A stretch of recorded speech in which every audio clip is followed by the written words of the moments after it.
That was a great meal, Connie. I'm glad you liked it. I'll be right in with the check. Oh, a great meal like that makes me wish I had an extra stomach like a cow. Checked a mirror lately, Wayne? Moo. Actually, Connie is a great cook. She's good at everything. I know. It's one of the things I dislike about her the most.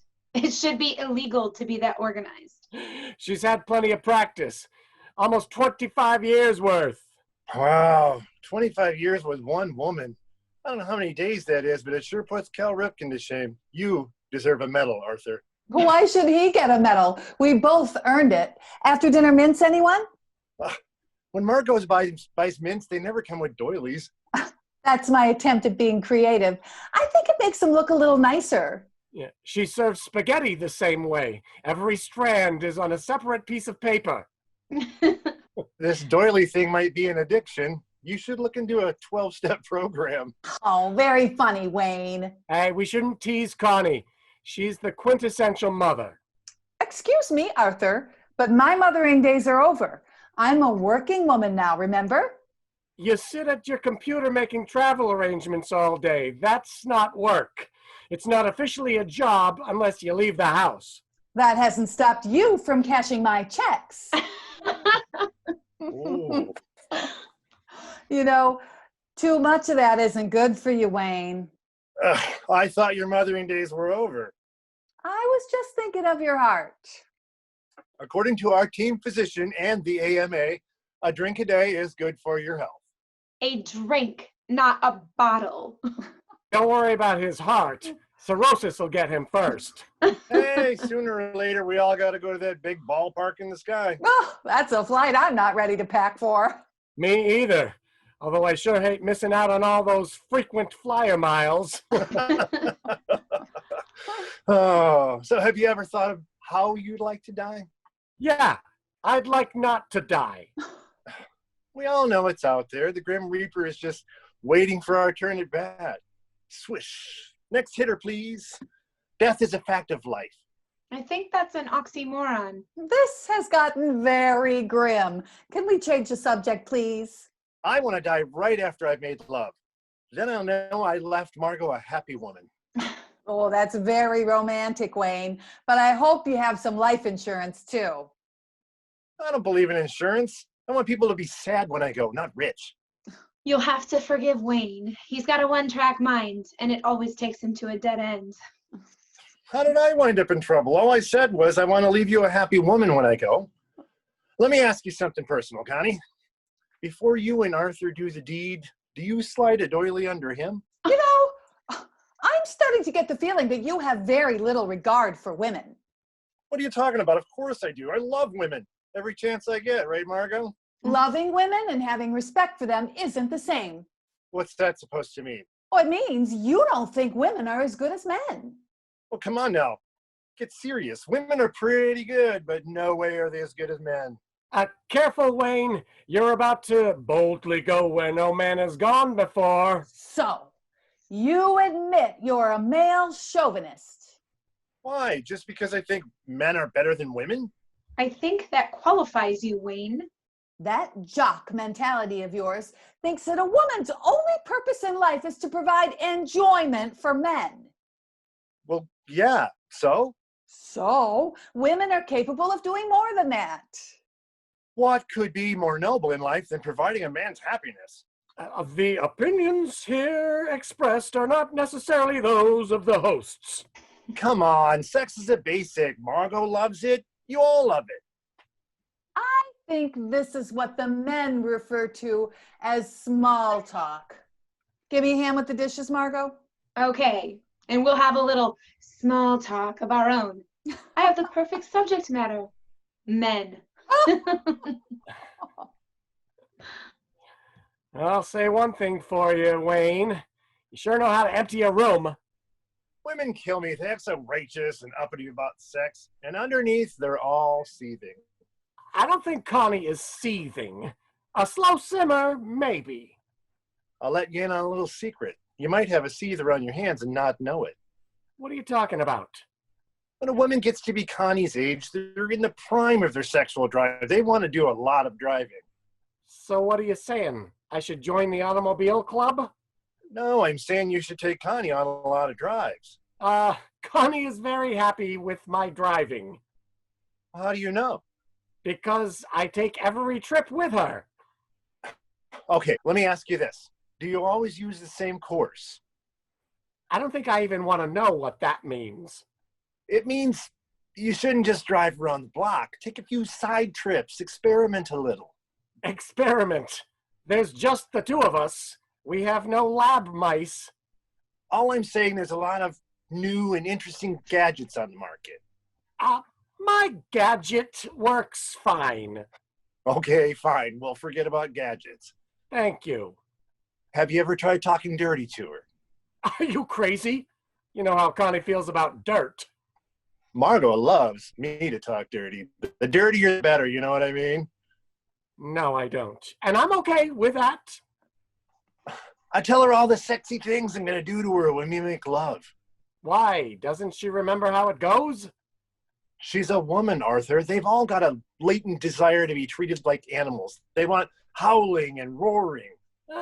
Connie and I are more like thieves. We try to be as quiet as possible. I've got news for you, pal. The only reason Connie acts pure and clean is because she thinks that's the way you want her to behave. And she's right. Boring. Why? What's boring about it? Making love should be fun. Well, I was brought up to think sex was disgusting and piggy, and that's the way I like it.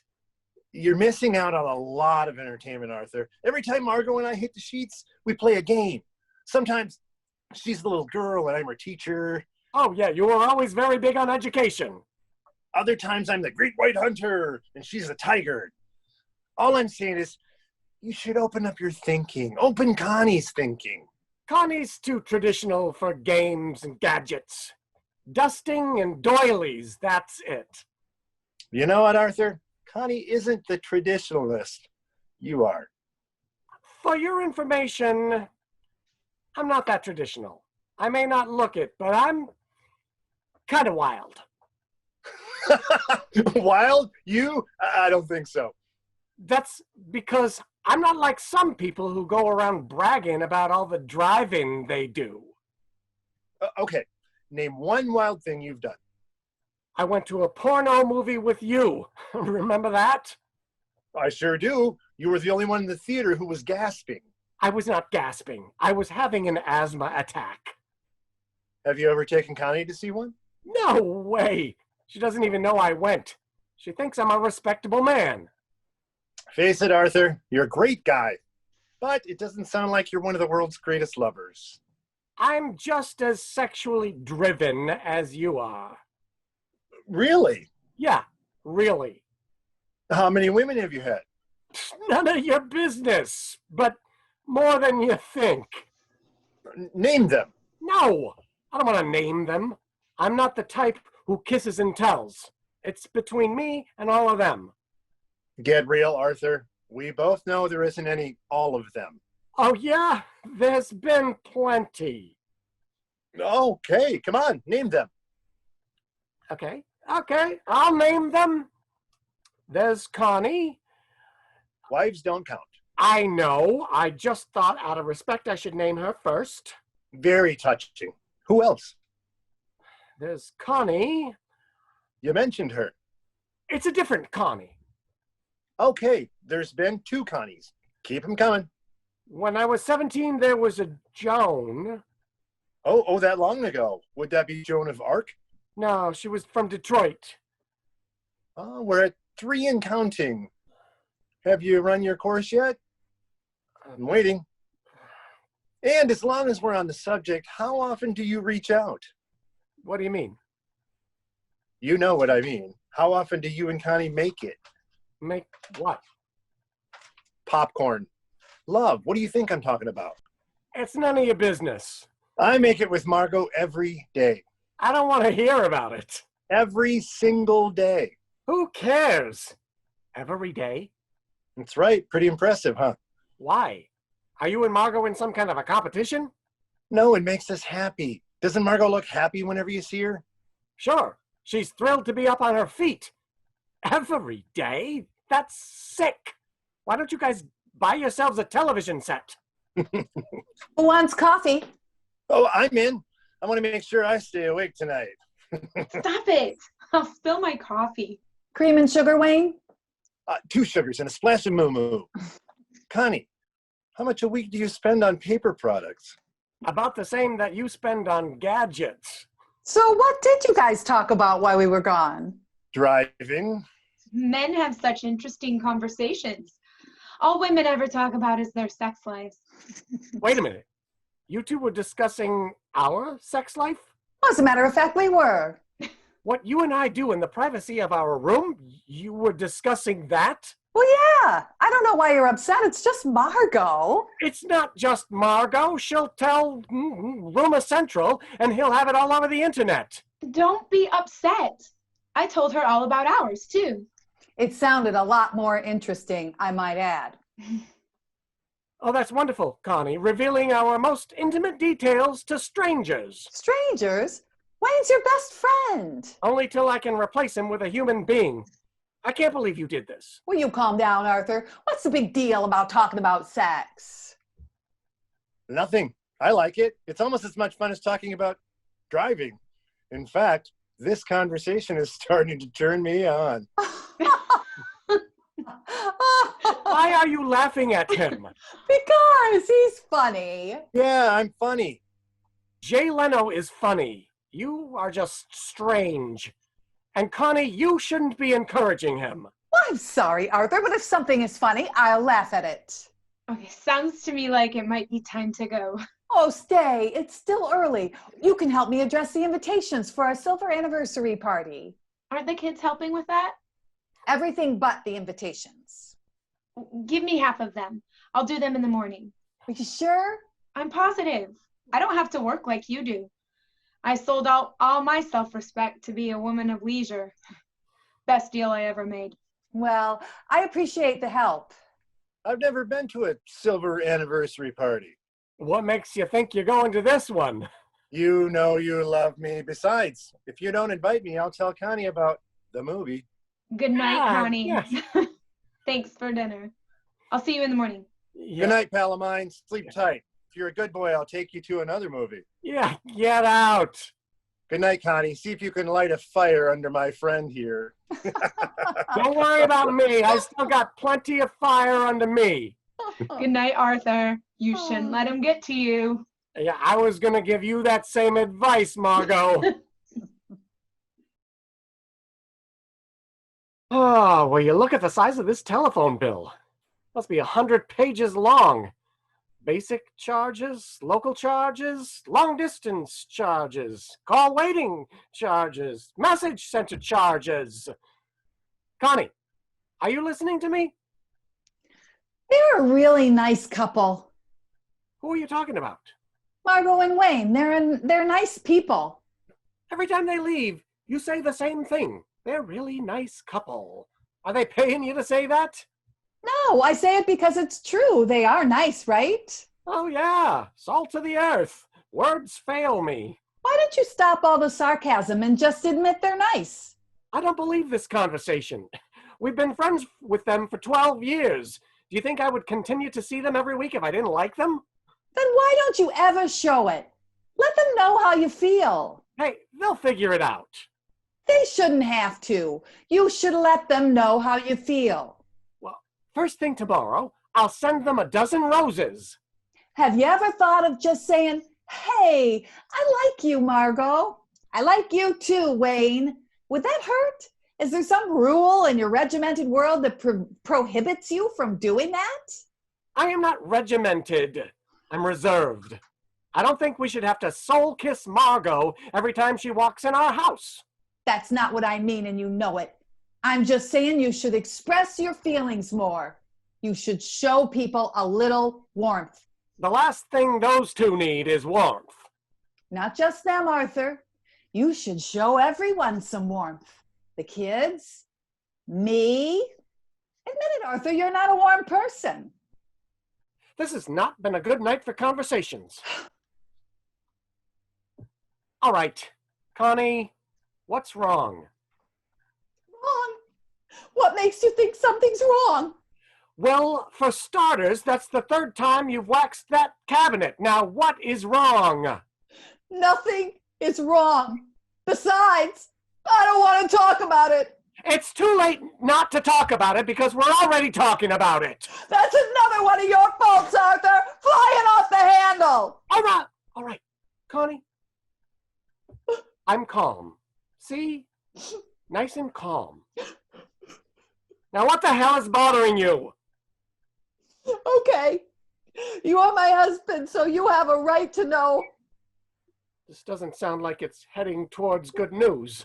Oh, it's not good news, Arthur. It's bad news. All right, well, come on. Let's hear it. Are you aware that lettuce is 87 cents a head? No, Well, it is. that's it? That's what's bothering you? Yeah. It's not another man? It's not a lump in your breast? It's that lettuce is 87 cents a head? You don't understand. Sure I do. You give the grocer $1 and they give you a head of lettuce and 13 cents change. That's not really that hard to understand. When we got married, it was only 29 cents a head. That's what's the matter, Arthur, and you don't even seem to care. I didn't know I was supposed to, but now that I do, I promise that tomorrow I'll write a real strong letter to the president about inflation. Will that help? Oh, what's the use? You just don't understand me. You're right. I don't. It is not easy to understand a woman who gets hysterical because the price of lettuce has gone up. Lettuce is just a symbol. Of what? It makes me realize how much time has gone by. You mean since we started this conversation? No, since we've been married. Do you realize I'm 46 years old? 46. Think about that, Arthur. 46. You're 46. I'm 48. Lettuce is 87. What's the big deal? We're failures, Arthur. That's the big deal. And it's time we face that. Just because we didn't become lettuce farmers doesn't mean we're failures. I haven't done one thing with my life. How can you say that? You're a great wife, a wonderful mother. You're running a small business. How much do you need in your life? More. I don't know how to explain it, Arthur, but I feel empty. When I was a young girl, I had such plans. I was going to take life by the tail and sling it around. That didn't happen. We didn't sling life around. Life slung us around. Life won. We lost. Lost? Lost? We're not living on Skid Row. This isn't a cardboard house we live in. It's a real house. We've raised 3 children, put them through college, seen them start their own families. This is the kind of failure that most people are aspiring to. We're not failures as parents. We're failures as people. Our relationship is the thing that's flopped. A flop? Huh? Gee, silly me, I always thought I was a good husband. Oh, you are. Then what the hell are we talking about? And don't say lettuce. Let me try to put it another way, Arthur. This table is our marriage. This half is nice and shiny. The other half is dull. I don't want the rest of our marriage to be like this table.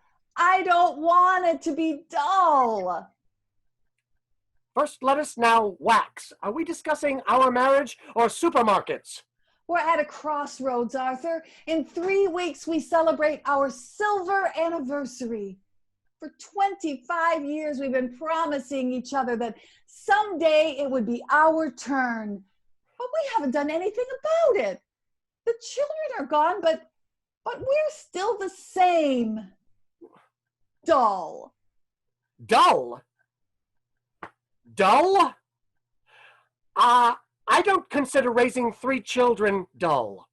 I don't consider devoting all my life and energies to other people, one of whom was you, Connie, dull. And I don't know what I'd call it. Stupid, maybe? Idiotic, for sure, but not dull. We've gone through some very tough times together.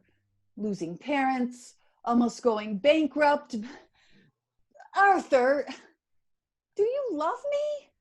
What kind of question is that? Answer! Do you love me? Of course I love you. Why would I be here if I didn't love you? Just being here isn't enough. You have to tell me once in a while. A woman needs to hear that. Connie, I love you. Without you in my life, I would have no life. Oh, that was beautiful, Arthur. Do you have any idea how long it's been since you've said something like that to me? Does this have anything to do with the price of lettuce? Let's just say it's been 25 years without too many I love yous. Oh, come on now. You mean to tell me that during our whole marriage you've doubted my love for you? No one is secure enough to go without hearing it once in a while. Why? You're not a schoolgirl anymore, Connie. That's why.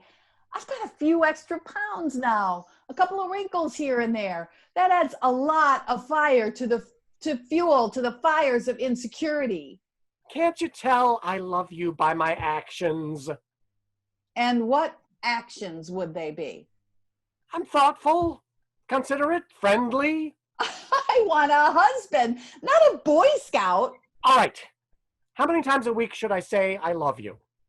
I need more than just words. And I know just what you need. We'll repaint the living room.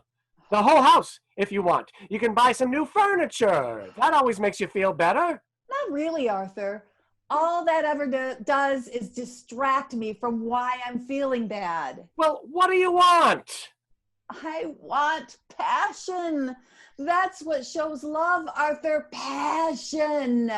Do you know what I'm getting at? What you mean, making love, right? Yes, but with passion. Passion.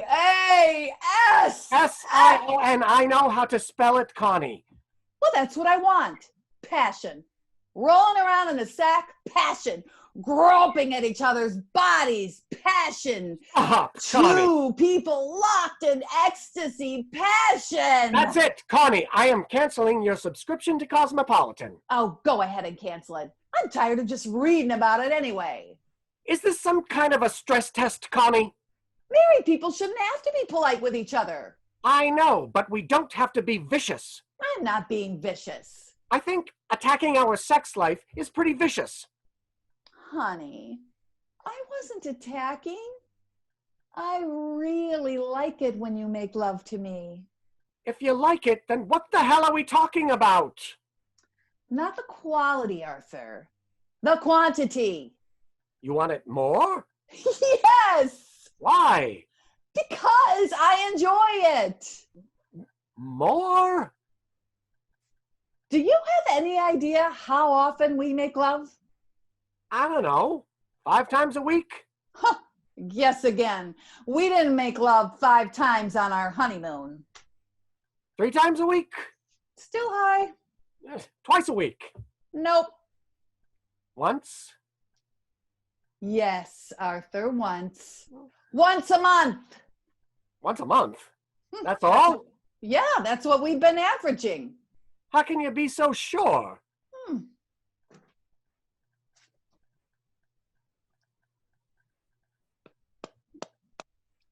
See? 1 circle every month. Is that what those circle days mean? Yes, what did you think they meant? That the mortgage was due. Every time I saw a circle, I mailed a payment in. I could have bought 3 homes by now.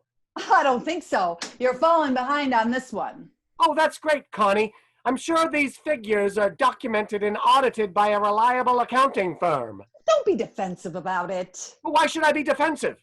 Just because I'm a sexual dud that goes off once a month, is it? Hey, what happened to April? There's no circle for April. You were dealing with the income tax. Oh, right. I was busy doing it to the government. All right, so we've been averaging once a month. What's wrong with once a month? I'm not complaining. I am. Why? Because it should be more. Who says? Wayne and Margo? All right, let's look at them.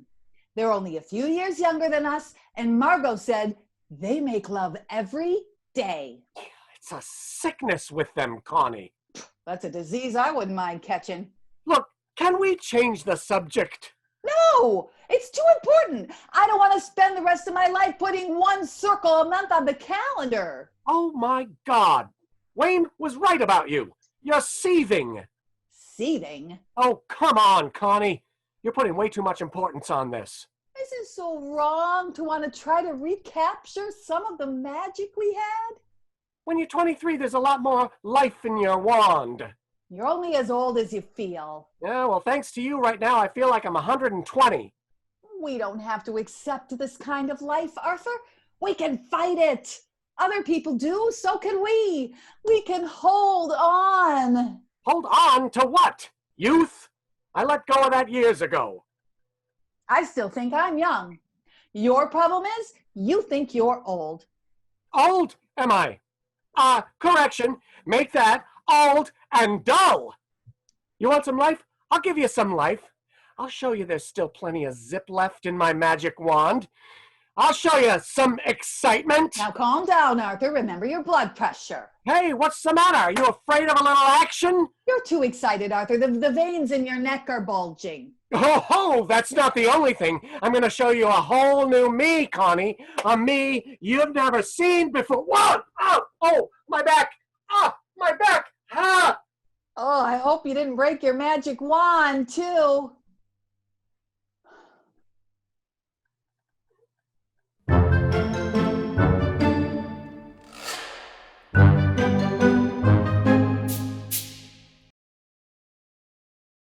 You know what, Mrs. Johnson? If you flew into Tampa instead of Orlando, it would be a lot cheaper. Well, you're going to rent a car anyway, so it's not that far of a drive. Okay, I'll look into doing it both ways, and I'll get back to you. Oh, incidentally, when you see Mickey Mouse, say hello for me.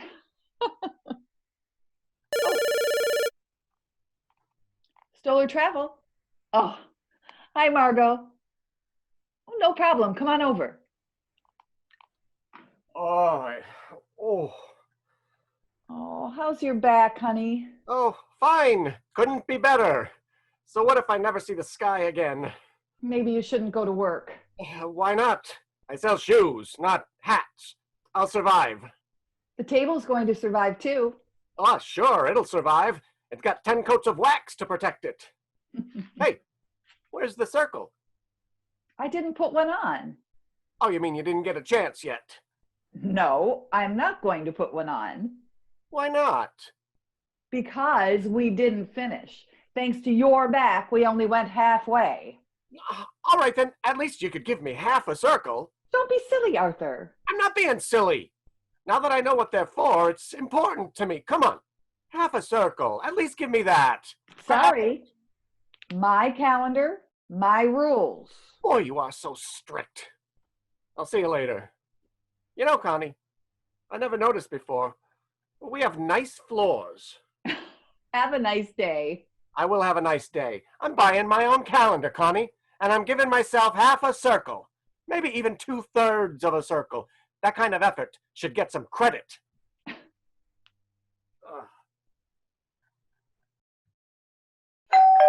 Come in, Margo. On my way in, I saw Arthur doubled over. What happened? A little accident. He tripped over his male ego and a coffee table. Sounds like I missed an interesting evening. It almost was. These are beautiful, Margo. Thanks. I didn't recognize a lot of those names. I haven't seen some of them since I got married. Then why invite them? To gloat. Every one of these is a work of art. They're too nice to send out. It's no big deal. Just one of the perks of being a woman of leisure. You mentioned that a lot lately. Is that bothering you? Not really. Besides, there's not a lot happening out there for someone who used to be an artist. Excuse me, there's no used to be when it comes to a talent like yours, especially when you spend most of your time painting anyway. Okay, I admit it. Once in a while, I paint. No, once in a while you don't paint. Just because I paint for my own enjoyment doesn't mean that I have to sell them. Does this hesitancy toward commercialism have anything to do with Wayne? Not really. Well, maybe a little, I guess.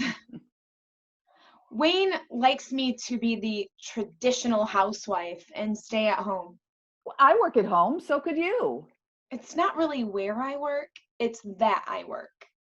Come on, Margo. One of my clients owns an art gallery. I bet he'd be glad to show your work.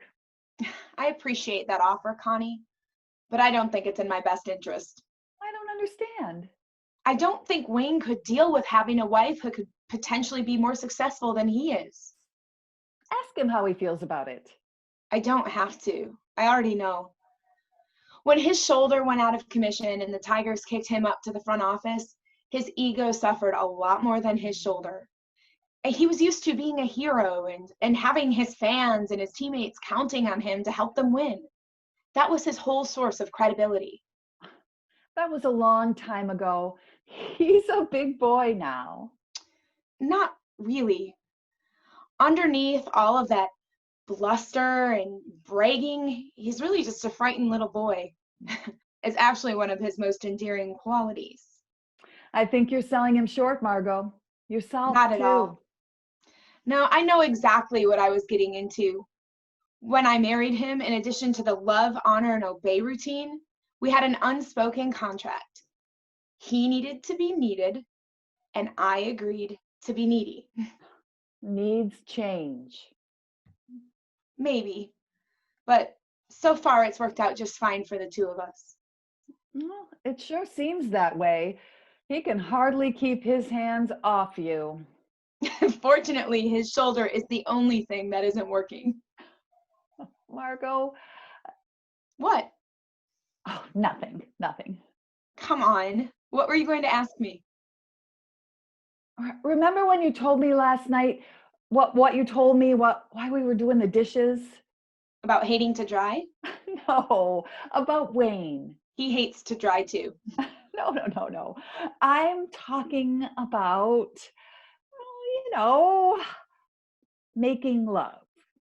Oh, well, that he doesn't hate. Well, if you do it every day, I guess not. Why? I don't know. I was just curious and envious. Don't you and Arthur make love a lot? That depends. On what? On whether or not you consider once a month a lot. Once a month? Really? Is that it? Mm-hmm. I'd consider that celibate. No wonder you dust so much. And lately, the house isn't the only thing that's collecting dust. I can't get over that. Once a month. You must really look forward to February. Oh, that's part of the problem, Margo. Lately, I'm not looking forward to anything. Where do we go from here? Once a season? Forgive me for going right to the obvious, but do you think it's possible that Arthur has another woman? Another woman? Arthur? Oh, he couldn't handle the guilt. You saw how upset he was when he thought Wayne was going to tell me he went to a porno movie with him. Any suggestions? Don't overreact. Maybe this is just a phase. I think we're phasing out. Just sounds to me like you two might be getting bored with each other. Why shouldn't I be bored? I'd like a few surprises in my life. Maybe you and Arthur should go on a vacation. We just got back from Hawaii 3 months ago. Hawaii must have been romantic. The only lay I got was at the airport. Arthur got third-degree burns the first day there. I spent the rest of our romantic getaway hosing him down with solar cane. You can't blame Arthur for a sunburn. Yes, I can. Every time we plan, make that I plan to get romantic, something always seems to go wrong. In Hawaii, it was a sunburn. Last night, it was his back. I have an idea. When his back gets better, make sure you keep him out of the sun. That's funny, but not too funny. Why are you wasting time talking to me about this? Arthur's the one who needs to hear how you feel. I guess that's what's bothering me the most. He doesn't really seem to care. And what scares me even more is, deep down, neither do I. Oh, Oh is right. What am I going to do, Margo? well, maybe you should get a third party involved. For him or for me? For both of you. Arthur and I are very provincial. Two in a bed is more than enough. Nothing like that. I'm talking about using a sex therapist. Isn't that the same thing? Not at all. They're licensed professionals who specialize in these kind of problems. Oh, forget it. Arthur would never admit he needed professional help, especially in that area. No way. Well, how do you know how he'll react? Oh, I know exactly how he'll react. Very, very badly. Well, that won't be a problem because they are trained to handle everything. Even someone like Arthur. Especially someone like Arthur. How do you know so much about this? Don't tell me you and Wayne? Oh, no, God, no. I'd only have to go to slow Wayne down. My sister is the one who went. She was having trouble with her husband. In fact, they were having the same kind of trouble you are. He was ignoring her. And this doctor got them to rekindle their sex drive? No. But the doctor did get my brother-in-law to admit he hated my sister's guts. They got a divorce. Oh, that's a beautiful story, Margo. You made my day. You're missing the point. They didn't love each other. You and Arthur do. A sex therapist? Gee, I don't know. Look, I can get the number from my sister. What harm can it do to call? I don't think this is a good idea. If it puts some zap back into your love life, you'll think it's a great idea. True. I could use a lot more zapping. I just wonder how I'll break the news to the zappy. Stohler Travel. Oh, hi, Mr. Mills. What can I do for you? Later. Oh, when will you be traveling, Mr. Mills?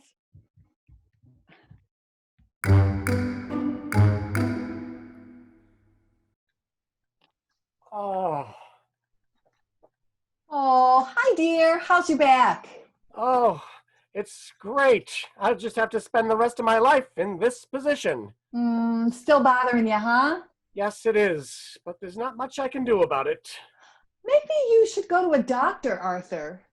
You know how I feel about doctors. I'll be fine. I know, but it's silly to suffer when a qualified person could help us with our problem. Us? You. Help you. You're the one with the bad. Back. Right. Back. Not front. Back. Yeah, you better stop polishing that same spot or we'll wind up with a hole in it. Oh, I guess I was preoccupied. About what? Appendix operations? I know what you mean. Yeah, I spend most of my days thinking about that very same thing. I guess it seems silly. I was just thinking that if someone had an appendicitis attack, they would have to go to a doctor. Who's having an appendicitis attack? Me. You? What are you talking about? You've already had your appendix out. I know. I just started thinking about it. Why now? Did the anesthesia just wear off? No, I was just remembering that even though I was in a lot of pain, I was still afraid to go to the doctor. Oh, don't talk to me about pain. It was a good lesson for me. If something is bothering you, you have to go to the doctor. Right, Arthur? Am I missing something? Is it let's talk about doctors night? I didn't see anything on the calendar about it. Don't make a big thing about it, Arthur. I'm not. You are. I'm just trying to make a point about when it's time to go to the doctor. That's all. You do believe in going to the doctor, don't you? Yeah, but not for every little thing. Big things. If you need a heart bypass or something, you go to a doctor, right? Well, sure. The heart is a big thing. Mine's fine, so I don't have to go to the doctor. Kidneys, prostate, lungs, these are all things you go to the doctor for, right? Yeah, I'm getting a strong feeling that you want me to see a doctor. I do, Arthur. And when I see this doctor, is there any particular problem I should discuss with him? As a matter of fact, there is. I had a feeling there was. And what is this problem, Connie? Arthur, you have a sex problem.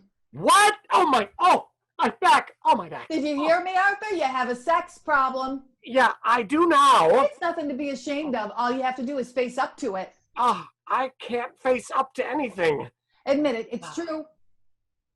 It's false. It's way false. I don't even know what's going on here. One day I'm a happily married man. The next day I'm a sexual basket case. Don't overreact. It's just a problem you're having. I'm happy. You're the one with the problem. Oh, you're absolutely right, Arthur. I shouldn't be putting it all on your shoulders. It's our sex problem. Somewhere along the line, we've lost it. Maybe you just stopped looking for it. What's that supposed to mean? Oh, let's be honest, Connie. There were years when you weren't exactly clawing to get at me. 10 hours a day of changing diapers kind of dulls your claws. Well, guess what? The claws are back, and they're looking for something to dig into. Look, I'm happy you're back at full strength, but we're supposed to be heading into our senior years, not our clawing years. We're not that old. Right, we're not walking around in slippers and a bathrobe all day, but we've changed over the years. I used to have a full head of hair. I used to have all my teeth. I used to have a straight back. Isn't it logical that other things should change too?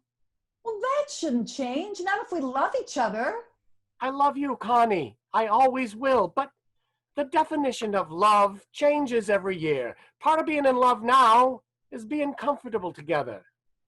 I'm sorry, Arthur, but sex once a month isn't comfortable. It's dormant. All right, let's get to it. How many times a month do you want it?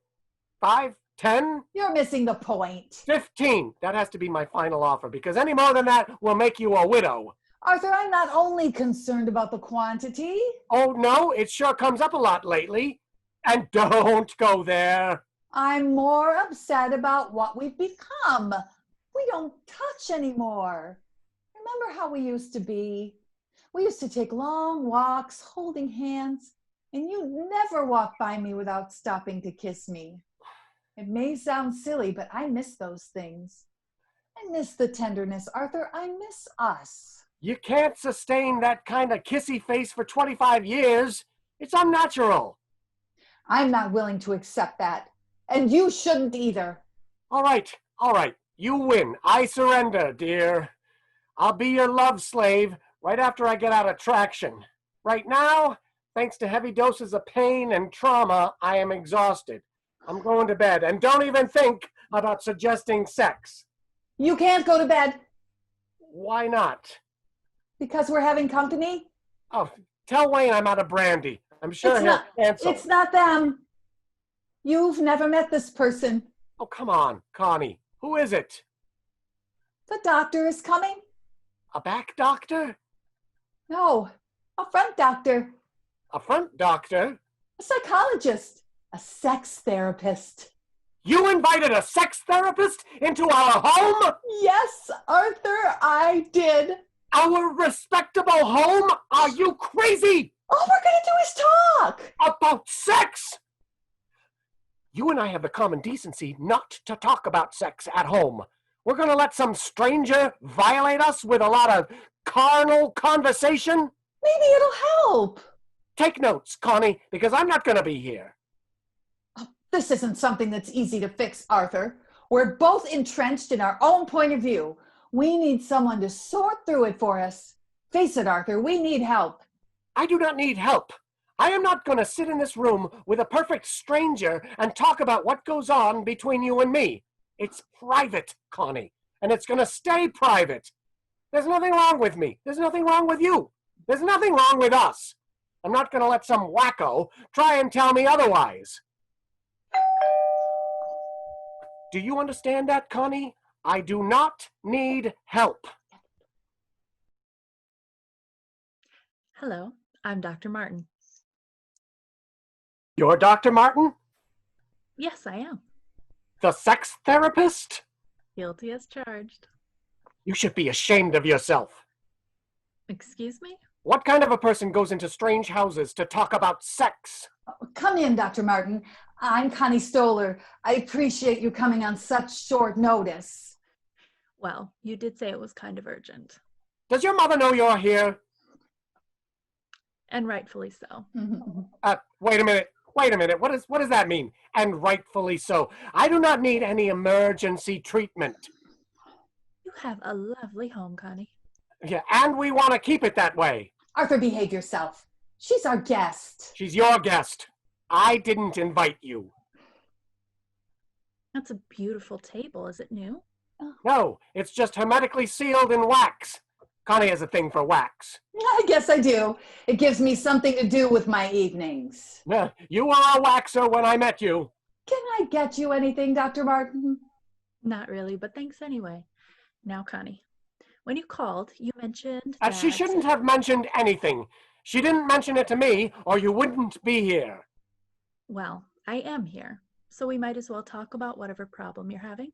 Well, it looks like you've wasted a house call, doctor. We don't have any problems. Connie said you do. Connie's got a big mouth. Face it, Arthur. We do need help. I am as healthy as they come, doctor.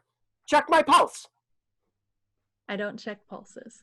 Well, in this house, that's all you're going to check. Arthur, behave yourself. Dr. Martin came here to help us, and you're going to cooperate. This is my house, and I can do whatever I want. This is our house, and that doesn't give us the right to be rude. I'm only trying to help. Do you hear that, Arthur? She's trying to help. She's got us yelling at each other. That's helping? You're impossible. I'm sorry about this. I know you were expecting 2 adults. Wait a minute, Connie. He is acting like an adult. This kind of thing is very difficult for most adult men to deal with. He's just being defensive. Right. I'm defensive, like any real man would be. Unreasonable is more like it. Oh, good. I'll be unreasonably defensive. If it's any consolation, Arthur, I know exactly what you're going through. Well, I'm not consoled, and you have no idea what I'm going through unless you're a mind reader, too. You feel pressured, embarrassed, and you resent me coming into your home to talk to you. You are a mind reader. Then you should know what I'm thinking right now. You can relax, because I'm not going to force you to tell me anything you don't want to. You bet you're not. That's not the way I work. What do? Use sodium pentothal? No drugs, no pressure, no Chinese torture. Attack dogs, right? Those German shepherds with the 15-inch teeth. No attack dogs. I know everyone is uneasy talking about sex, especially in front of a stranger. I'm curious, Doctor. How are you going to drag it out of him? He'll decide on his own to open up and discuss things. You better use the attack dogs, Doctor. Please, just settle down and relax. This isn't going to be torture. It will feel very natural to express your feelings, because at the encounter, everyone opens up. Excuse me. Encounter? Did you say encounter? Yes, encounter. What encounter? Our encounter. Yes, Arthur. Our encounter. Doctor, what encounter?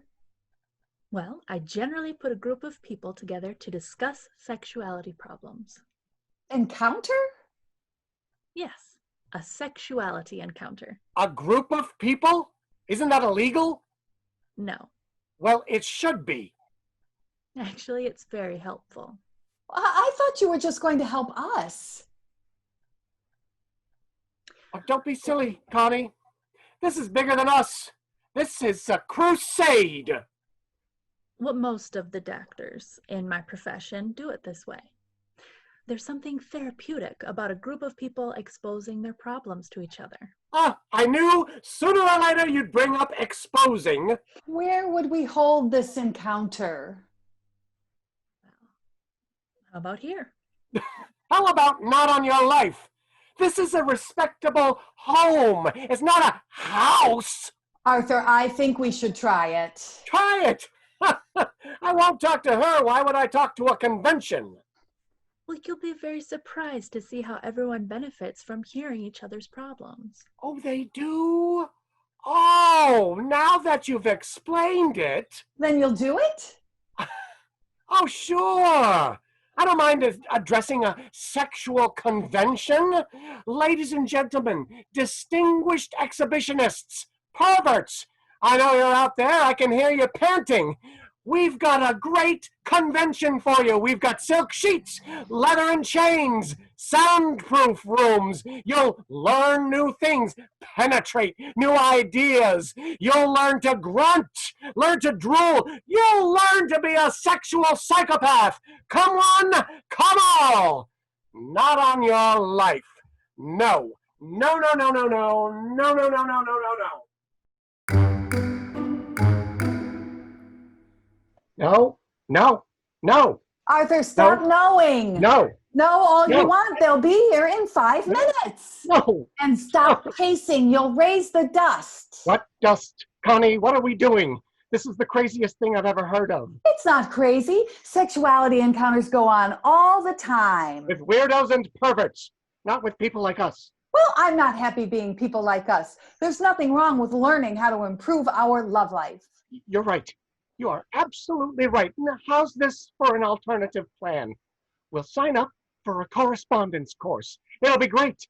They'll send us the filth. We'll read it and learn it, and then we'll graduate. Get a diploma and everything. Everyone will be happy. And more importantly, no one can make any positive identifications. Would you please stop obsessing and give me a hand straightening up this place? Aren't you working in the wrong room? Shouldn't you be cleaning up the bedroom? You might as well stop behaving like this, Arthur, because I'm not going to let you cheapen this thing. Cheap. You wrote the doctor a check for $500. That's not cheap. If it teaches us to love again, won't it be worth it? For that kind of money, it would have to be awfully good love. You heard what she said. There are ways of recapturing the passion that time and responsibilities took from us. We took care of everything but ourselves, and somewhere along the way, we forgot how to do that. We were robbed. Of $500. It came out of my business, not yours. And for the record, I think you're going into this with the wrong attitude. I'm not going into this at all. It's too late to back out now, Arthur. She's coming. Deal with it. If it was just her, I wouldn't mind, but now there's a group. It's like we're getting ready to march on Washington. When we get there, we should ask the Clintons to come join us. This kind of thing's right up their alley. That's not funny. Neither is this. I can't wait to see the assorted weirdos and fruitcakes that come through our door. They're going to be people just like us. I'm sure they'll be just as nervous as we are. I don't believe you're actually going to share the most intimate details of our life with people you don't even know. Hell, Connie, you won't even share your recipe for chocolate chip cookies. Oh, that's different. That's a secret, a family tradition. And our lovemaking isn't? We're too old to handle a thing like this. Oh, what's the handle? She talks, we listen. No, Connie, that's not it at all. It's we talk and everyone listens. If it'll help, I don't care who hears us. Come on. There's still time to make a getaway. I can leave a note on the door. Sorry, death in the family. Start without us. I am not going to lie. You won't be lying because this is going to kill me. Do this for me, Arthur, please. I can't do it, Connie. I'd like to, but I can't. This is important to me, and that should make it important to you. That is such an obvious attempt to try and make me feel guilty, Connie. I know. Effective, isn't it? Yes, it is. Almost effective enough to make me go through with this. It's too late, Arthur. There's someone now. Yeah, send in the weirdos. Last chance for the note, Connie. Let them in. It's Wayne and Margo. Not a good time to visit. We're invited. She's right. They're invited. You invited them? To the encounter? Yes, let them in. No, absolutely not. He'll laugh through this whole thing. Oh, don't underestimate Wayne. He's capable of having intelligent conversations. We have minds. What's Wayne going to use? Oh, come on in, you two. That's about time. Hello, Connie. Thank you. Hello, Arthur. I hope I didn't miss any of the smut. Did you hear that, Connie? From this man, you expect intelligent conversation. Don't be nervous. We're here to help. What do you think is making me so nervous? I understand where you're coming from on this, Arthur. When Margo first asked me to attend this sex orgy, I was... Encounter! Sexuality encounter. Don't make it sound any worse than it is. Whatever. I said to myself, what do I need this for? My sex life is perfect. And then I started to think, Well, someone should call CNN. if my vast experience could help Arthur and Connie, why not do it? If I can help my community, my country, my fellow man. My God, calm down, Wayne. You're not in the running for the Nobel Peace Prize. Would you like something to eat? Not really. I am curious, though. What does one serve at a sexual encounter? Oysters dipped in vitamin E. I wish everyone would stop kidding around about this. To tell you the truth, I'm a little nervous too. Don't be silly, Connie. What's to be nervous about? Everyone just gets together and spills their guts out. I think it's kind of exciting. Did Dr. Martin tell you what we're going to do? No, she said if we knew what was going to happen, we'd have a chance to plan our reactions. Yeah, like an escape. Oh, that way everyone will be spontaneous. Everyone? Oh, sure, everyone. You didn't think you were the only ones, did you? You're lucky enough you got here while there's still beds left. Hey, just like we say at the ballpark, the more the merrier. There's only one other couple. Even so, I thought it was just going to be us. I get nervous in front of strangers. There's a lot of that going around. I hope I don't freeze up when it's my turn to talk, or whatever it is we're going to do. You don't have to worry, honey. This thing is for people with problems. We're just here for moral support. Right. I'll get it. It's probably a traveling salesman looking for the farmer's daughter. Oh, it's you. Ladies and gentlemen, meet the leader of the pack. What's in the bag? Gadgets? I'm fine, Arthur. And yourself? Hi, Dr. Martin. Oh, please, call me Sharon. Okay, Sharon it is. These are our friends, Wayne and Margo Thatcher. Somehow they got invited. Hi. You're a doctor? Well, yes, you seem surprised by that.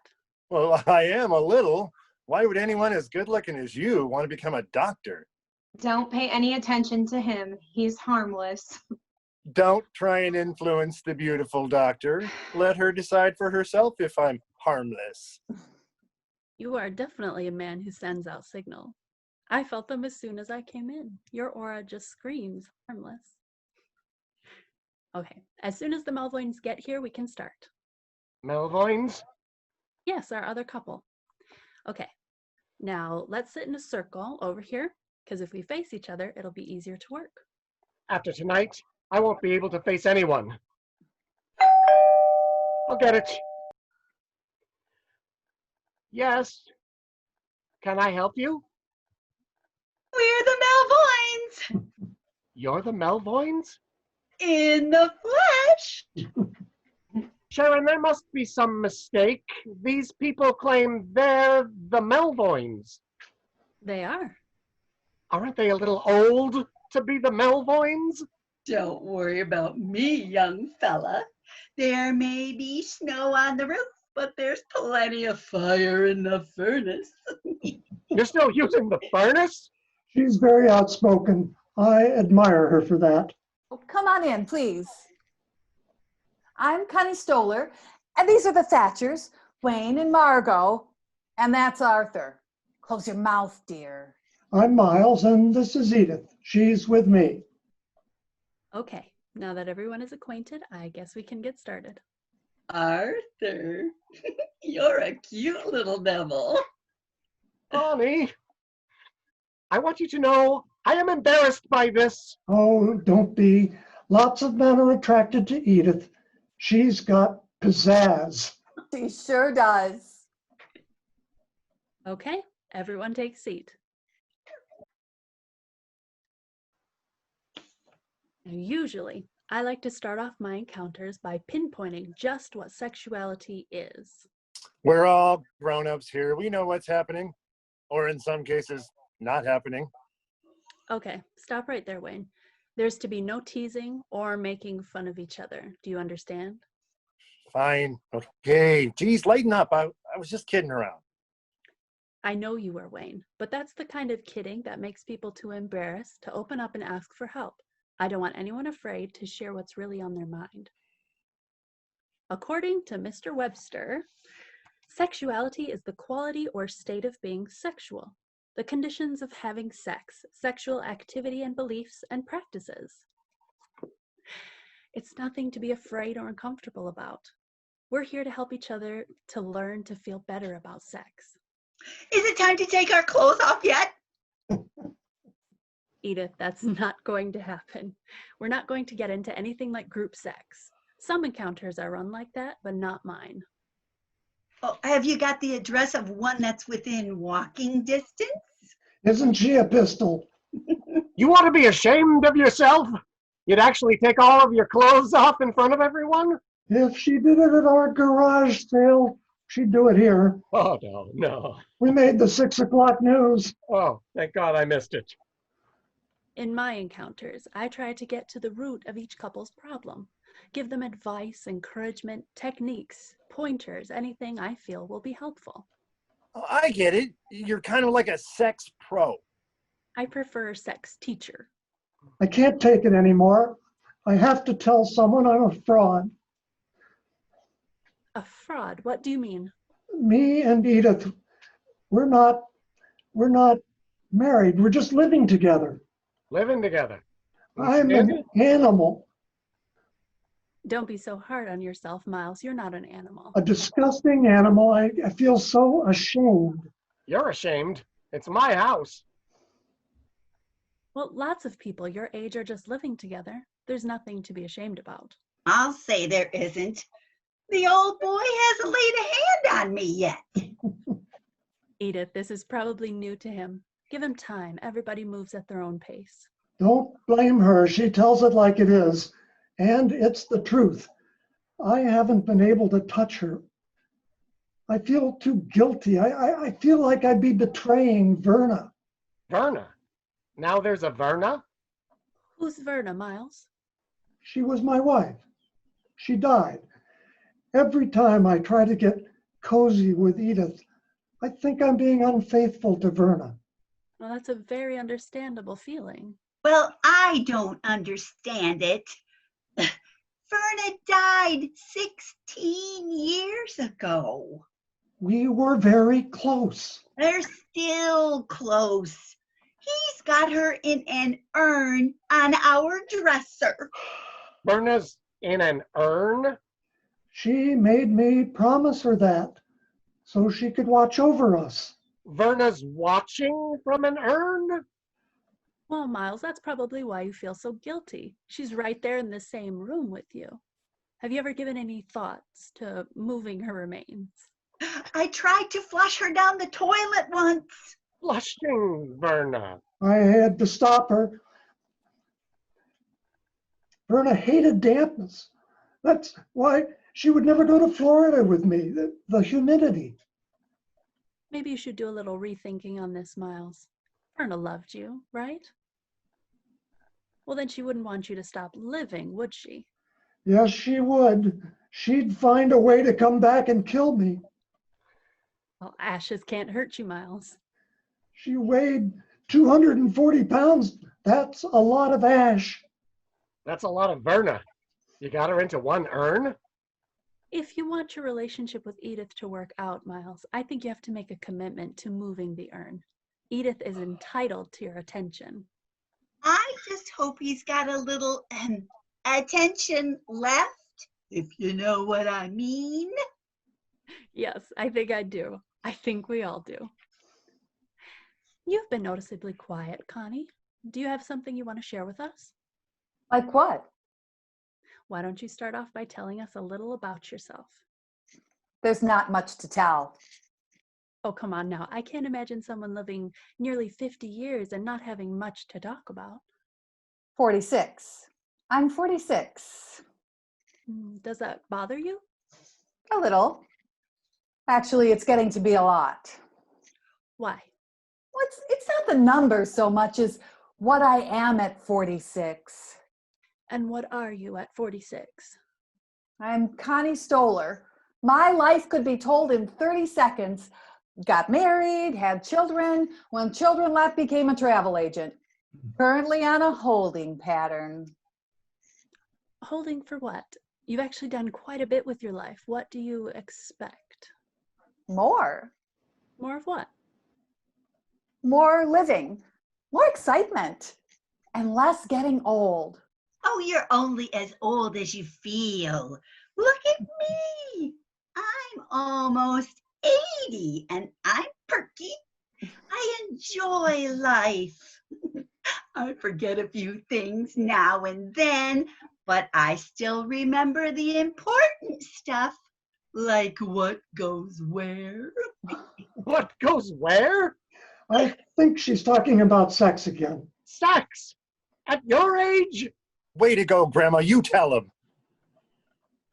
Arthur, you seem surprised by that. Two people in their 70s trying to figure out what goes where does surprise me. And what surprises me even more is that it doesn't surprise you. You're right, it doesn't. Sex continues at all ages. The sex drive may slow down, but it never comes to a full stop. You know what they say, if you don't use it, you lose it. I just have to make sure I get to it before I fall asleep. Because sex is something that every couple in a relationship has to deal with. Sometimes it works out fine, other times it doesn't. And that's why we have encounters. Oh, I knew there had to be a reason. The difficult part is admitting you have a problem. Once it's out in the open, I can help you to understand it and help you to deal with it. You deal with it. I'm not used to discussing something as personal as sex in front of a bunch of people. Why? Do you think there's something wrong with that? Yes. I don't have sex in front of people. Why should I talk about it in front of people? Well, they're two totally different things, Arthur. One is physical, the other intellectual. Why would you object to talking about it unless you think there's something wrong with sex?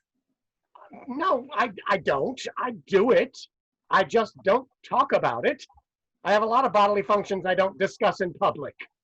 Well, would you discuss your work in front of people? I don't get a lot of calls for it, but yeah, sure. How about your hobbies? Talking about my hobbies is fine. Those are both personal. Why not sex? Because sex isn't one of his hobbies. I thought he wasn't allowed to attack me. That sounded like an attack to me. Sorry, but when they're hanging out there like that, I have to swing away. So, Arthur, why is it different to talk about sex? Oh, I know why. I am not a chicken.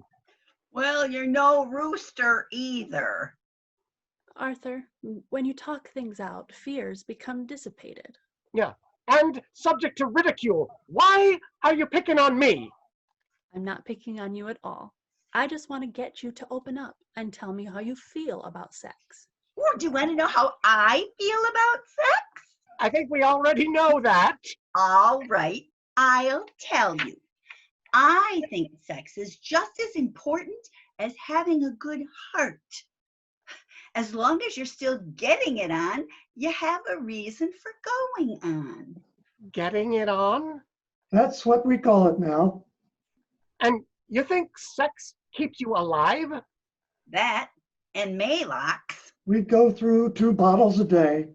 What is the matter with you people? You're supposed to become dignified when you get older. She can't help it if she knows what's happening. Why can't you act gracefully like you're supposed to? You know, I hope I never get as old as you. Edith is right. There's a big difference between aging gracefully and throwing in the towel. You think it's right, what she says? I think it's right for her. For someone else, it may be wrong. Edith, I've made a decision. I'm moving Verna out of our bedroom. Honest? I'm putting her out on the fireplace. She'd like that. It's warm and there's not much dampness. I hate to be rude, but do you have any idea how foolish you two sound? Watch it, Buster. Don't make me get physical. If you're going to get physical, it better be with me. I hope Margo and I are like that when we get their age. You two will never make it to their age. And you two should act your age. Is what they do a problem for you, Arthur? Do you resent the idea of old people making love? I don't resent it. I'm just not used to it, that's all. My mother and father never talked like them. They never acted like them either. Well, don't you think your parents were sexually involved? Yeah, aren't there enough people here without dragging my parents into it? You were the one that brought up your parents, Arthur.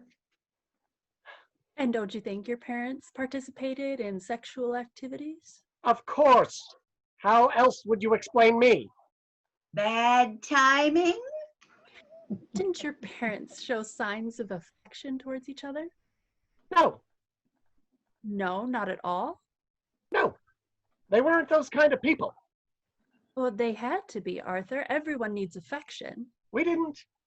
We were a no affection household. Does that mean your parents weren't affectionate with you either? That's right. They weren't.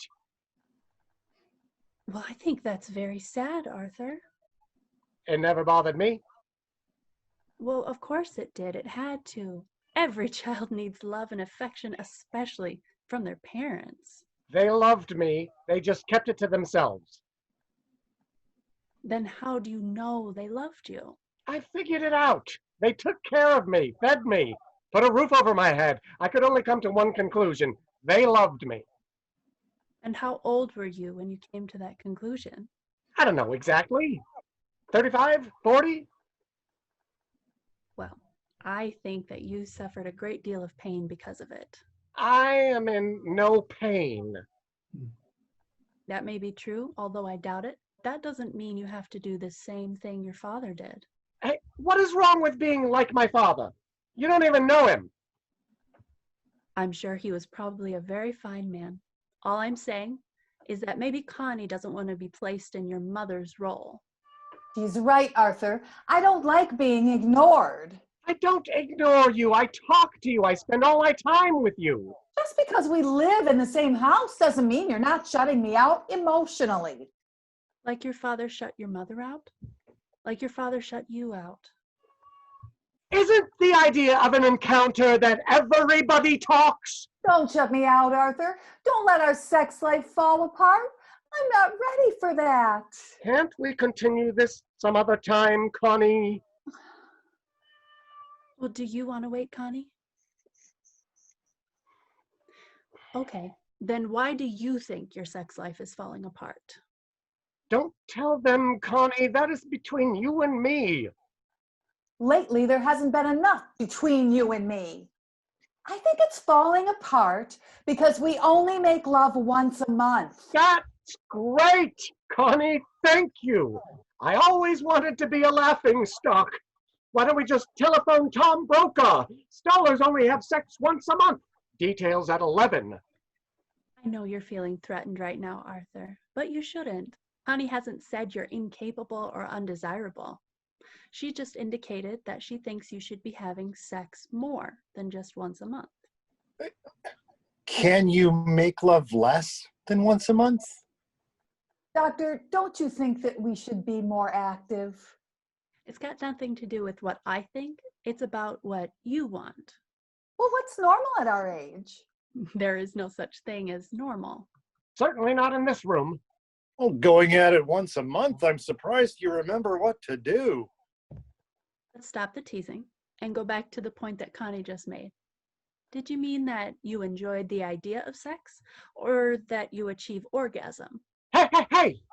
Watch the filth! What filth? You know, that word. You know which word. Orgasm? Didn't I ask you not to say that word? And why not? Because it's a dirty word. The F word is a dirty word, not orgasm. That makes me cringe. It has to be said if you're discussing sex. Listen, this is my house. I have a right to say what words are said in it. How can you have a sexuality encounter without saying the word? No, you don't. Use another word for it. Use the word haha. I can deal with that. Haha? Yeah, haha. A happy sound for a happy event. All right. Connie, when you and Arthur make love, do you achieve a haha? Yes. Every time we make love, I get a ha-ha. You do? Every time? Oh, about that, guys. Every time. I'm impressed. I take my hat off to you. When you get to your pants, let me know. That's why I resent our sex life dwindling, because I've had so many good ha-has. Orgasms, Connie.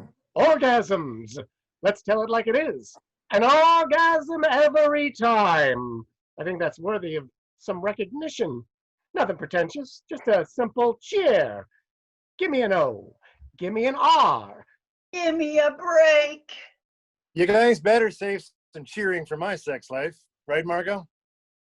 I don't think I should answer a question like that. Well, why not? It's all right, Margo. Tell him.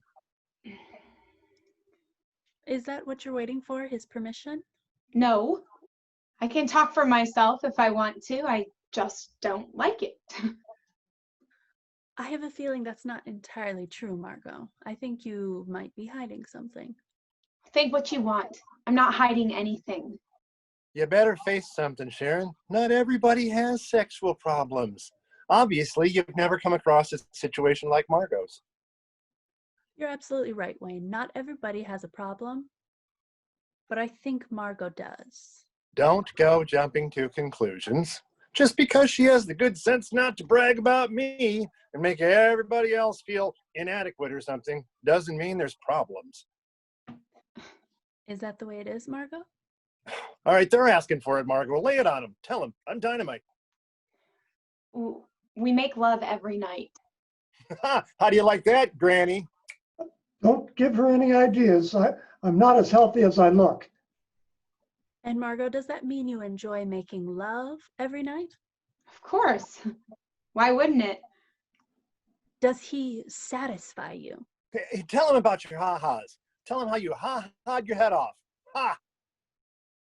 Come on, Margo, tell us. Get ready for this, folks. Okay, Margo, tell him. Ha-ha away. Ha-ha-ha. Okay.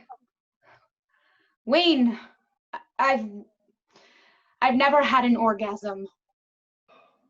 What? You can't be serious. I'm afraid I am, Wayne. No ha-ha? No, honey. I know a dud when I see one. What are you talking about? Sure you have. We weren't ha-haing all over the place. Never? At all? Not even a T-E? Him? No. You'd better tell them you're kidding, Margo. They believe you. It's the truth, Wayne. You have one every time, right, Connie? I can't believe this, Margo. Every time, without fail. You have to be kidding. What about all that howling and roaring? That was you. I was faking it. Well, even when I was the hunter and you were the tiger? I never liked playing those games.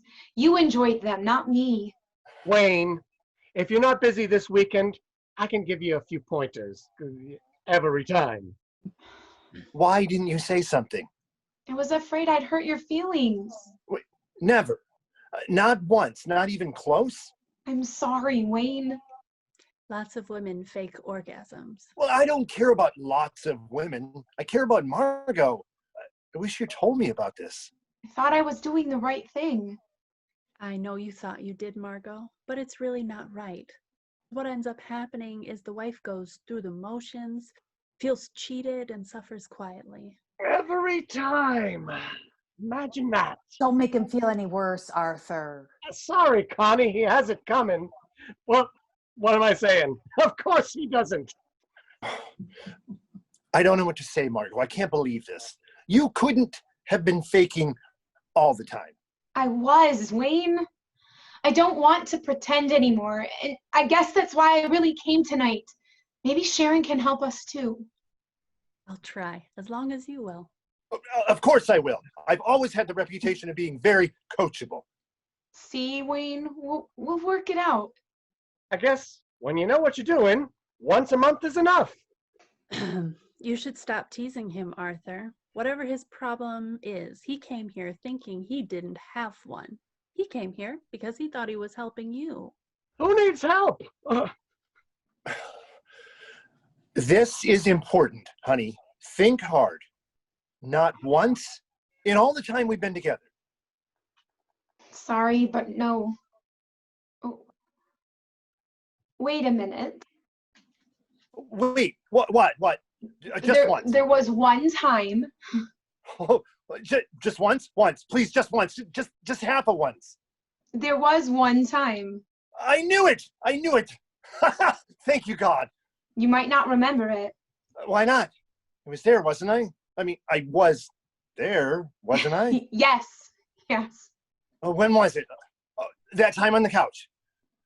No, the time under the piano. The backyard. Oh, at the company picnic. Your father's funeral. Oh, I know. It was that time in the supermarket parking lot, right? I'll say one thing for you. You sure get around. It was none of those times, Wayne. Well, when was it? The first time. Do you remember the first time we made love, Wayne? Well, of course. Everybody remembers the first time. I don't. Verna said I passed out. You mean the night of our engagement party? Yes. That's when it happened. We were in the front seat of my father's car. My knee was in the glove compartment. It couldn't have been then. It was. And that was the only time. Do you have any idea why it happened then and not since? Yes. It was because Wayne wasn't sure I'd go all the way, and he spent a lot of time with me, making sure I was properly aroused so I would submit to his next move. He had me so excited, I almost went through the roof. There was no roof. My father had a convertible. You don't care where you do it, do you? I'll bet you were a dog in another life. You took time with me then, Wayne. And it was wonderful. You were wonderful. Why don't you take time with me like that anymore? You already answered your own question. He was after something he wanted. He did what he had to do to get it. He doesn't have to anymore, so he doesn't. Basically, he's just insensitive. That's great. I'm not a lousy lover. I'm just a lousy person. I'm not a hopeless case. Not at all, Wayne.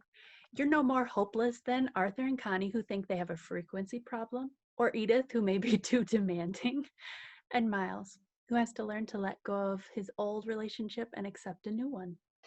Now we take our clothes off, right? Deep down, I must be a pervert because I'm starting not to mind you. Edith, for the last time, nobody's going to get undressed here. Well, then what are we going to do?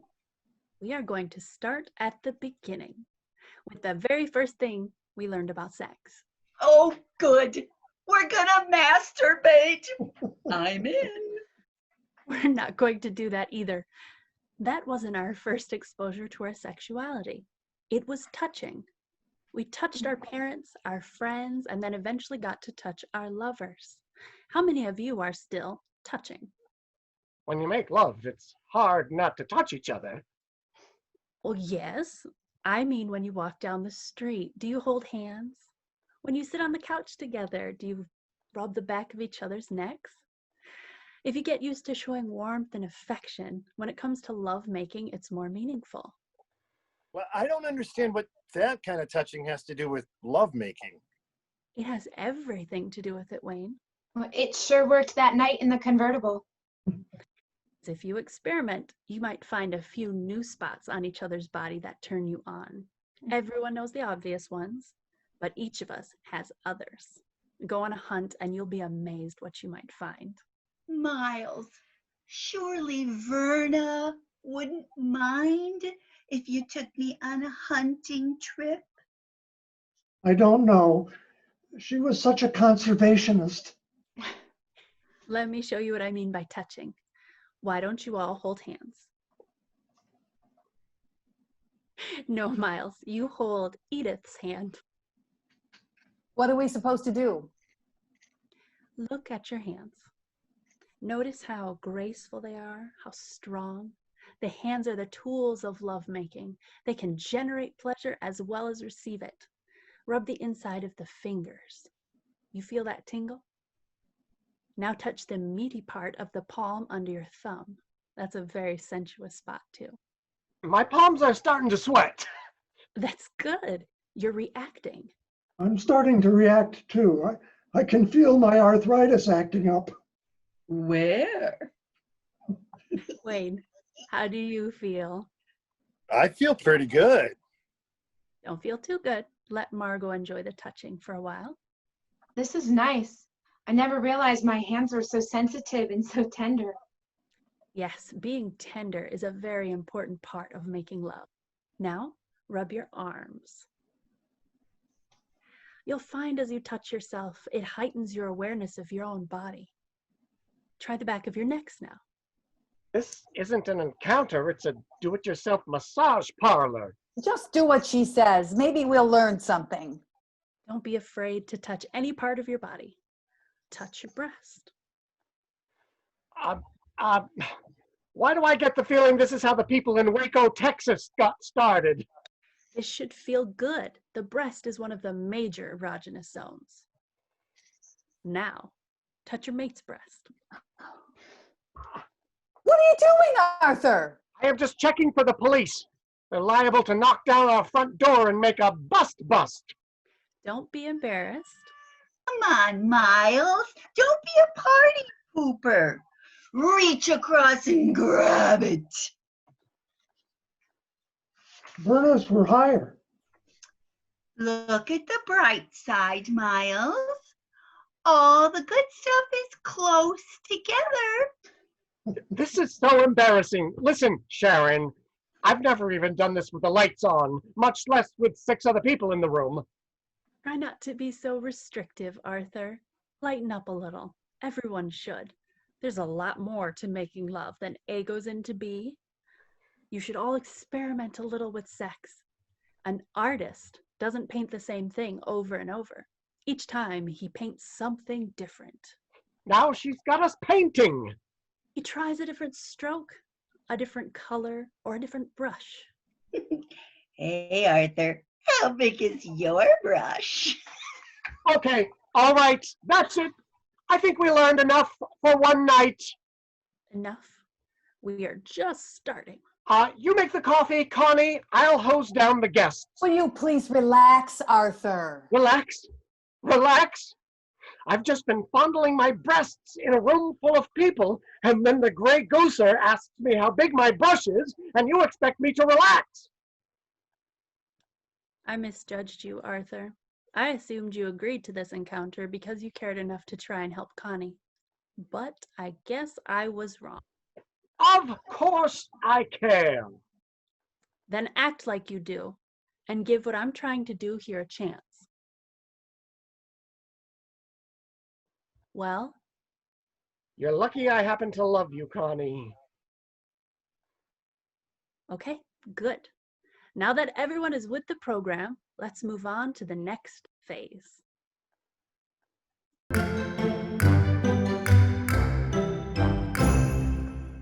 I feel pretty, oh so pretty, 19 consecutive days. Wow, way I feel I might just enter the Boston Marathon. I thought we were in the Boston Marathon. Will you leave that stupid calendar alone? 19 straight days. Count them. I've got no feeling in my legs or my arms. I feel great. My back never felt better. I feel like I could pick up a truck. Good. You can pick me up and dump me at the anniversary party. You can't go like that. Let me zip up your dress. Why? You'll only unzip it later. You're not going to our silver anniversary party, open in the back. People might get the right idea. You know something? I feel dizzy. How long has it been since we've been up on our feet? 19 straight days, Connie. Do you call Guinness or do I? You call him. I'm too tired. You know, you have a very sexy back. If you come near me, Arthur, I'll stretch your eyes out. I have to sit down. If you can find a clean spot, go ahead. Someday, I'll find out what's going on in the world outside our bedroom. You were the one who wanted to spend more time in the bedroom. That's right. It was my idea. You got a problem with that? No, but it sounds like you might. It does sound like that, doesn't it? You got what you wanted, Connie. Quit worrying about what's going on in the world. If it's a nuclear war, we'll hear a big bang. Probably while we're having our own big bang. Oh, very funny. You're a riot. Everything's always funny to you, Arthur. Do you take anything seriously? 19 days in a row, I'd call that serious. There you go, another joke. I'm surprised you're not on Seinfeld. You used to like my jokes. I used to like a lot of things about you. Used to? And now you don't? I'm just confused, Arthur. The night of our 25th anniversary, now you're confused? You're sure a late confuser. Let's just drop it, okay? I'm too tired to argue. Right. You have to save your strength for number 20. Oh. And by the way, the next time you're out shopping, will you pick up another one of those red markers? This one's starting to wear out. What is it with you? I've never seen anyone so preoccupied with how much we make love. I don't believe what you just said. Well, you are preoccupied about it. You and that damn calendars of yours has gotten to be a real obsession. You know, that's funny. I heard that when you got older, your memory started to slip, but this is a little early. My memory isn't slipping. Oh, no? Do you remember whose idea it was to get help? Think hard, Connie. It was 3 weeks ago. Yeah, before you turned into the bionic rabbit. Well, you made me the man I am today. You started this whole thing rolling. It was your idea, your problem, your calendar. Maybe I was wrong, okay? Is that what you want me to say? I'm wrong. I said it. Happy now? Actually, I am not happy, Connie. I don't need you to say you're wrong. I just need to understand what's going on. Maybe this encounter thing was a bad idea. What good did it do? All it did was wear out 2 people and 1 red marker. It did everyone good, Connie. Sharon got miles to make progress. Edith said they went away for the weekend and didn't take Verna. Isn't that help, Connie? Wayne's actually treating Margo like she's a person, not a sex object. Isn't that help? And look what's happened to us. You wanted more of a sex life? Well, you've gotten it. We're more active than we've ever been. And in more places. Well, what's wrong with that? I don't know what's wrong. I know I got exactly what I asked for. So? So I don't understand why I'm still not happy. I'm at a loss, Connie. I thought making love brought people closer together. It seems to be driving us apart. Answer me honestly, Arthur. Do you enjoy making love to me? You're there. Can't you tell? I know we're both going through the motions, Arthur, but are you enjoying it? Yeah, I'm enjoying it. It's great. The truth, Arthur. Okay, if you must know, I can't stand it. I feel like I'm in training for an Olympic event. The hop, skip, and the ha-ha. I've never felt so much pressure in my life. Pressure? Yes, pressure, Connie. Lots and lots of pressure. I know that every day I'm going to have to perform for you. Even though we only used to make love once a month, I really enjoyed it. I felt something special about it. Now, I feel like Pavlov's dog. Every time I look at a calendar, I start to hyperventilate. I have a confession to make, Arthur. I don't like the pressure either. You don't? No, I thought making love all the time was what I wanted. I thought that's what you wanted too. That's why I went along with it. I thought it was what we needed to save our marriage. I never realized our marriage needed saving. Neither did I, until I heard other people talking about their marriages and how great their sex lives were. I knew ours was nothing like theirs, and I guess I panicked. Since when did you start worrying about other people? You've always been the rock in this family.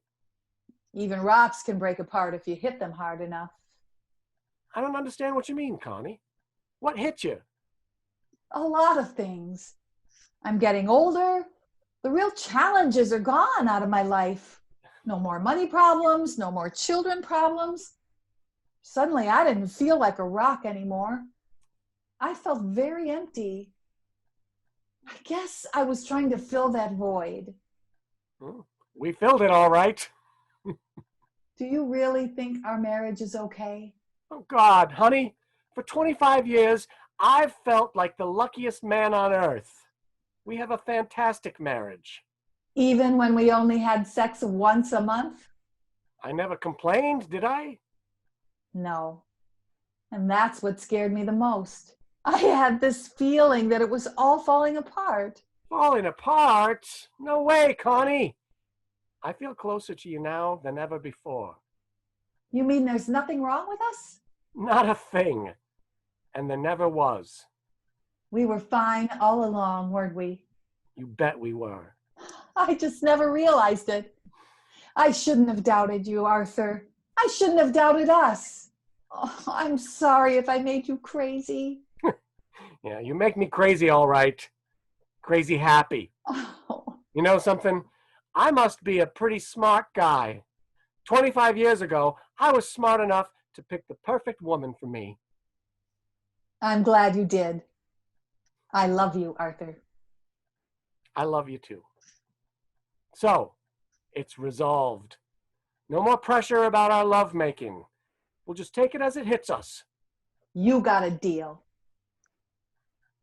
You know, Connie, not feeling any pressure now. Me either. Now, what do you suppose we could do about that? Well, how's this for a plan? What better way to celebrate our anniversary than to reenact our wedding night? I like it, you smooth talker, you. Only this time, no hives, okay? Oh, wait, we can't. Everyone's waiting for us at the party. They've waited for 25 years. They can wait another 10 minutes. Maybe 11? Happy silver anniversary, darling. Happy silver to you, too. Go inside. I'll be right with you. I'll wait for you. No, you go in. I'll be there in a second.